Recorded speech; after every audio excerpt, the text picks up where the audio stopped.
तो आते हैं एक्सरसाइज 1.3 के क्वेश्चन नंबर 6 पे, जिसमें कुछ ज़्यादा एक्चुअली है नहीं, बस एक स्टेटमेंट सा लिखना है, लेकिन समझ के लिखना पड़ेगा। ये क्वेश्चन अपना कल रह गया था तो इसको आज कंप्लीट कर लेते हैं। तो क्या है, look at several examples of rational numbers in the p by q form where q is not equal to 0। q नीचे डिनोमिनेटर में होता है जो कभी 0 नहीं बन सकता।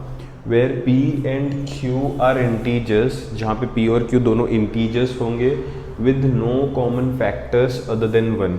दोनों के बीच में कोई भी कॉमन फैक्टर नहीं होगा, है ना। दोनों के बीच में कोई भी कॉमन फैक्टर नहीं होगा। कॉमन फैक्टर नहीं होगा इसका क्या मतलब मैं समझाता हूँ। देखो, अगर मैं यहाँ पे लिखूँ 4/8 तो इसको मैं कट कर पा रहा हूँ ना, 4 1 जा 4 2 जा, मतलब इन दोनों के बीच में 4 कॉमन फैक्टर था, जिससे हम लोग काटते हैं दोनों को ऊपर नीचे, वो कॉमन फैक्टर होता है। फॉर एग्जांपल मैं लिखूँ 6/8 तो मैं काटूंगा ना, 2 3 जा 2 4 जा, तो इन दोनों के बीच में 2 कॉमन फैक्टर था। लेकिन ये लोग बोल रहे हैं having no common factor. No common factor मतलब वो सिंपलेस्ट फॉर्म में होगा, जैसे 3/4 क्या मैं इनको काट सकता हूँ? नहीं। जैसे 1/2 क्या मैं इनको काट सकता हूँ? नहीं। तो ये है ऐसे fractions with no common factor other than 1। इन दोनों के बीच में कोई भी कॉमन फैक्टर नहीं है, सिर्फ 1 ही कॉमन फैक्टर, और 1 से हम लोग काटते नहीं कभी, राइट। तो इसका मतलब ये हुआ। एंड टर्मिनेटिंग डेसिमल रिप्रेजेंटेशन, अच्छा ये बोल रहे हैं जो p बाय q फॉर्म है, एक तो उसमें कॉमन फैक्टर नहीं होना चाहिए, दूसरा टर्मिनेटिंग एक्सपांशन होना चाहिए। टर्मिनेटिंग एक्सपांशन का मतलब क्या? उसका रिमाइंडर 0 आना ही चाहिए कुछ डेसिमल्स के बाद, उसका रिमाइंडर 0 आना ही चाहिए कुछ डेसिमल्स के बाद, और डिवीजन स्टॉप होना ही चाहिए। तो ऐसे इनको ये लोग बोल रहे हैं ऐसे फ्रैक्शंस को नोट करो जिनमें कॉमन फैक्टर नहीं है और जिनका डेसिमल एक्सपांशन टर्मिनेटिंग है। Can you guess what property Q must satisfy? बस ये एक ही क्वेश्चन है यहाँ पे। स्टार्टिंग में तो उन लोगों ने हमको नोट करने के लिए कहा है, देखने के लिए कहा है, बस मुझे ये Q का प्रॉपर्टी पूछ रहे हैं। Q मतलब जो डिनोमिनेटर है उसका क्या प्रॉपर्टी होना चाहिए टर्मिनेटिंग डेसिमल एक्सपांशन के लिए। याद रखना ये Q का क्या प्रॉपर्टी होगा जो डेसिमल एक्सपांशन को टर्मिनेटिंग करेगा। जहाँ पे P और Q कैसे चाहिए? नो कॉमन फैक्टर्स उन दोनों के बीच में other than 1। We require P and Q with no common factors other than 1. Also we have to look at these fractions and guess the property for Q. तो Q का property हमको guess करना है। चलो हम लोग कुछ एग्जांपल्स देखते हैं यहाँ पे, कुछ एग्जांपल्स यहाँ पे देखते हैं। फॉर एग्जांपल सबसे पहले मैं लिखता हूँ 3, मैं छोटे छोटे डिविजन्स ले रहा, बड़े बड़े नहीं ले रहा। मैं लेता हूँ 3/2। 3/2 को डिवाइड कर सकते हो, है ना, लॉन्ग डिवीजन मेथड से कर सकते हो। ओवरली भी अगर किसी को आता है तो बढ़िया बात है। अगर 3/2 को डिवाइड करोगे तो 1.5 हो जाएगा।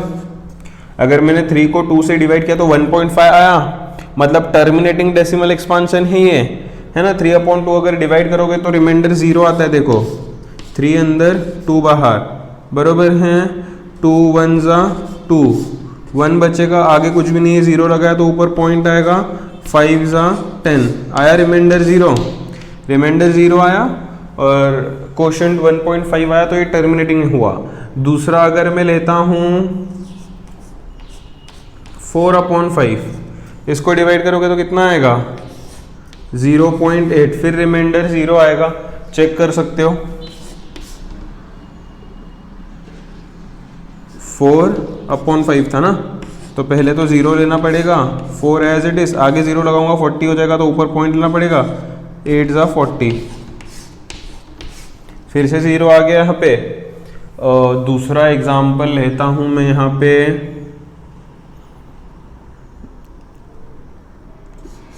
7/8। देखो 7/8 से क्या होगा?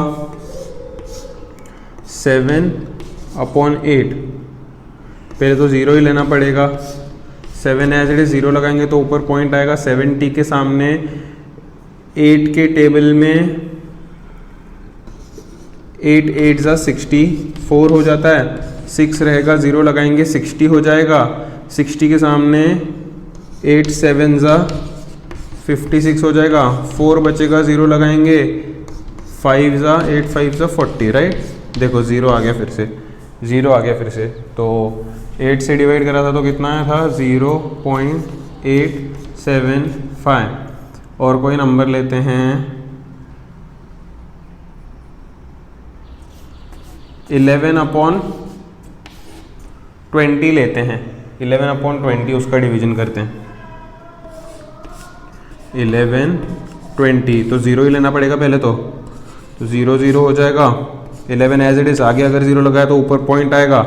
110 के सामने 20 5 ज़ा 100 ना, 10 बचेगा, आगे 0 लगाएंगे फिर से 100 आएगा, फिर से 5 से 100 तो 0.55 हो जाएगा। देखो सभी का जो रिमाइंडर है वो 0 आ रहा है, मतलब ये सारे जो डिविजन्स मैंने लिए हैं वो कैसे हैं, टर्मिनेटिंग हैं। वो कैसे हैं, टर्मिनेटिंग हैं। अगर मैं यहाँ पे एक और चीज़ लूँ, फॉर एग्जाम्पल 2/3 लेता हूँ। अब 2/3 को डिवाइड करने की कोशिश करो। 2 अंदर 3 बाहर, पहले तो 0 ही लेना पड़ेगा। 2 एज इट आएगा, 0 लगाएंगे पॉइंट आएगा। 3 6 ज़ा 18, 2 बचेगा 0, फिर 6 ज़ा 18, 2 बचेगा 0, मतलब इसका आंसर 0 आएगा ही नहीं। ये क्या होगा 0.666 ऐसे चलता ही जाएगा, राइट। एक और फाइनल एग्जांपल ले रहा हूँ मैं 5/7। 5/7 को अगर मैं डिवाइड करूँ कहीं पे, यहाँ पे एडजस्ट करते हैं, यहाँ पे करते हैं, छोटा कर रहा हूँ, थोड़ा सा ध्यान देना। ये 5 को 7 से डिवाइड करना है तो स्टार्टिंग में 0 लेंगे, 5 एज इट इज 0 आएगा, ऊपर पॉइंट 7 ज़ा 49 है ना। यहाँ पे आगे करेंगे 1 बचेगा, 0 लगाता हूँ, 7 1 ज़ा 7, फिर 3 बचेगा, 0 लगाता हूँ, 7 4 ज़ा 28, 2 बचेगा, 0 लगाता हूँ, 7 2 ज़ा 14, 6 बचेगा, 0 लगाता हूँ, 60 हो जाएगा। 60 के करीब 8 ज़ा 56, 4 बचेगा, 0 लगाता हूँ, 40 होगा। 5 ज़ा 35, फिर 5 आया 0 50, मतलब जहाँ से शुरू हुआ था वही फिर से रिपीट हुआ, मतलब इसके आगे फिर से वही चीज़ें रिपीट होंगी। 50 के बाद 49 लेंगे, फिर 10 बचेगा, 7 लेंगे, 30 बचेगा, फिर सेम रिपीट होगा, मतलब 0.714285 0.714285 एंड सो ऑन। ये चलते ही जाएगा ना ऐसे, ये है ना, इसको ऐसे डॉट डॉट ही छोड़ते हैं, चलते ही जाएगा। अब मैंने इतने सारे डिविजन्स पर्पसली किए ताकि तुम लोगों को कुछ आइडिया लगे। जब नीचे 2 था तो डेसिमल एक्सपांशन टर्मिनेटिंग हुआ।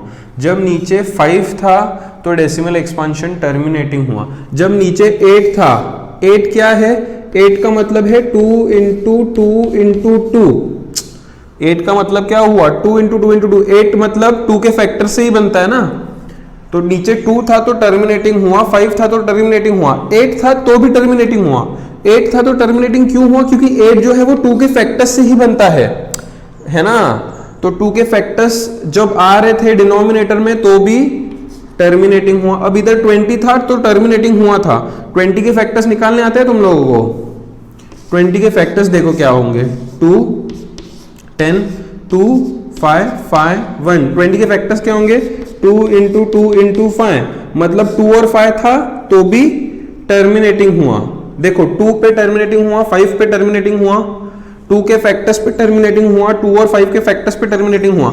अगर इनके अलावा कुछ भी आ रहा है, सपोज मैंने 3 पकड़ा तो टर्मिनेटिंग हुआ क्या, नहीं। 7 पकड़ा, टर्मिनेटिंग हुआ क्या, नहीं।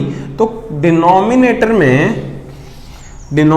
में अगर 2 आ रहा है, 5 आ रहा है, 2 के फैक्टर्स वाला कुछ आ रहा है, या 2 और 5 के फैक्टर्स वाला कुछ आ रहा है, या 5 के फैक्टर्स वाला कुछ आ रहा है, तो ही डेसिमल एक्सपांशन टर्मिनेटिंग होगा। अगर 2 और 5 के अलावा कुछ भी आया, मान लो 2 और 5 के अलावा 3 आया, 7 आया और कुछ भी आया 2 और 5 के अलावा, तो टर्मिनेटिंग नहीं होगा। तो टर्मिनेटिंग होने के लिए क्यू का प्रॉपर्टी क्या है कि क्यू जो है वो 2 होना चाहिए, 5 होना चाहिए, मतलब 2 के फैक्टर्स का होना चाहिए, 5 के फैक्टर्स का होना चाहिए, या 2 और 5 के फैक्टर्स का होना चाहिए तो भी चलेगा, लेकिन उसके अलावा टर्मिनेटिंग एक्सपांशन और कोई भी नहीं दे सकता। मान लो तुम लोगों ने लिया है डिनोमिनेटर में 35, है ना, ऊपर कुछ है, ऊपर है 6, नीचे है 35 फॉर एग्जांपल। ये 35 के फैक्टर्स देखो क्या है, 35 के फैक्टर्स है 5, 7, 7, 7, 1। अच्छा 5 तो चलता है, लेकिन उसके साथ 7 आ गया ना, 7 चलता है क्या? नहीं चलता। तो मतलब ऑन अ होल ये टर्मिनेटिंग नहीं देगा। टर्मिनेटिंग कब होगा? जब 2 हो, 5 हो, 2 के फैक्टर्स हो, 5 के फैक्टर्स हो, या 2 और 5 दोनों साथ में हो। लेकिन 2 और 5 के अलावा कुछ भी आ गया तो नॉन टर्मिनेटिंग ही होगा, है ना। तो ये एग्जांपल्स मैंने लिखे जिससे हमको क्लियर हो गया कि टर्मिनेटिंग डेसिमल एक्सपांशन जो है वो कब आएगा? जब डिनोमिनेटर में जो q है वो या तो 2 हो, या तो 5 हो, या तो 2 के फैक्टर्स वाला हो, 5 के फैक्टर्स वाला भी चल जाएगा, या तो 2 और 5 दोनों साथ में हो, चलेगा। उसके अलावा अगर कुछ आया तो टर्मिनेटिंग नहीं होगा। तो इसी से समझ में आता है क्यू का कंडीशन फॉर एग्जाम्पल नहीं लिखते हैं, for expansions to B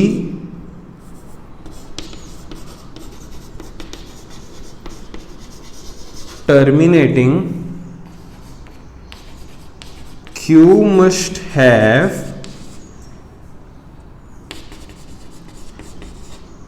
factors of 2, 5 और 2 and 5 बोथ। हो गया। हमको पूछा था टर्मिनेटिंग होने का क्या प्रॉपर्टी है क्यू का, तो क्यू का प्रॉपर्टी क्या है कि Q must have factors of 2 होना चाहिए, आइदर 5 होना चाहिए, आइदर दोनों साथ में होना चाहिए, तो उस पर टर्मिनेटिंग आता है, बाकी पे टर्मिनेटिंग नहीं आता है, तो खत्म। तो एग्जाम्पल्स और ये स्टेटमेंट इतना ही है आंसर, वो तो मैंने बस समझाने के लिए करा है। आई होप सबको समझा होगा। फटाफट से स्क्रीन पॉज करके नोट कर लो, कोई डाउट रहा, दिक्कत रही मुझे बता दो, मैं क्लियर कर दूंगा, है ना। फटाफट करो तो अगले एक्सरसाइज पे बढ़े।